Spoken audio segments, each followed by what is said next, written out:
Stop using your debit card for every single purchase if you ever want to own a home or buy a decent car in America. Most people think avoiding debt is the smart way to live. But in the eyes of the US financial system, having no credit history is almost as bad as having a terrible one. Right now, you might feel like you are stuck in a loop. You need a credit score to get a loan, but you can't get a loan because you don't have a credit score. It feels like a club where you aren't invited, and the rules are written in a language nobody explained to you. Today, I am going to show you exactly how to break that cycle and build a massive credit score in record time, even if you are starting at zero or just moved to the country. We are going to cover the piggyback method, the truth about secured cards, and the one mistake that resets your progress every single month. Think of your credit score like a grade in school, but instead of math or history, the subject is, how much can I trust you with my money? In the USA, this grade is usually a FICO score, ranging from 300 to 850. If you have a 300, banks think you are a walking disaster. If you have an 800, they will practically throw money at you with tiny interest rates. When you have no credit, you are a ghost. Banks look at your file and see a blank page. They hate blank pages because they can't predict if you will pay them back. To fix this fast, you need to start putting data on that page immediately. The fastest way for most people to start is something called a secured credit card.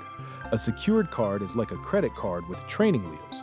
You go to a bank like Capital One or Discover and give them a deposit, let's say $200. That $200 becomes your credit limit. You spend $30 on gas, pay it off 2 weeks later, and the bank tells the credit bureaus that you are doing a great job. After 6 to 8 months of doing this, they usually give your deposit back and turn it into a real, unsecured credit card. It is the most foolproof way to start from nothing. Here's the problem that trips everyone up. You get your first card, you feel powerful, and you go out and spend right up to your limit. You think that as long as you pay it off at the end of the month, your score will go up. That is actually a huge mistake. There is a thing called credit utilization, which is just a fancy way of saying how much of your limit are you using. If your limit is $1,000 and you spend $900, the credit bureaus think you are desperate for cash. Even if you pay it all back the next day, your score might actually drop. The secret rule is to never use more than 10% of your limit. If your limit is $1,000, don't let your balance stay above $100 when the bill comes due. This one trick can jump your score by 50 points in a single month because it shows you have money, but you aren't desperate to spend it. If you want to move even faster, you can use a shortcut called becoming an authorized user. This is the closest thing to a legal cheat code in the financial world. Find a family member or a very close friend who has had a credit card for a long time and has never missed a payment.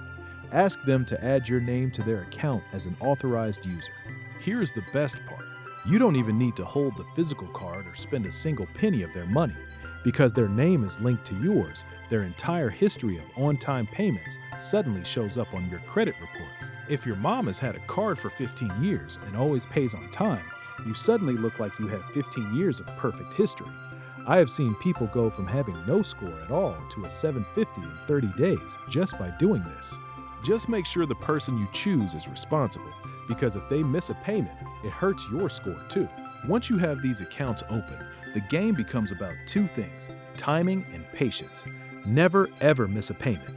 One single payment that is 30 days late can tank your score by 100 points and stay on your record for 7 years. Set up every single bill on autopay so you don't even have to think about it. Also, avoid the temptation to open 5 different cards at once. Every time you apply for a card, the bank does a hard pull on your credit, which knocks a few points off your score. If you do this too many times in a row, you look like you're in financial trouble, and banks will start rejecting you. Build slowly, keep your balances low, and watch your score climb. Subscribe to FinHub USA for more informative personal finance videos like this. See you in our next video.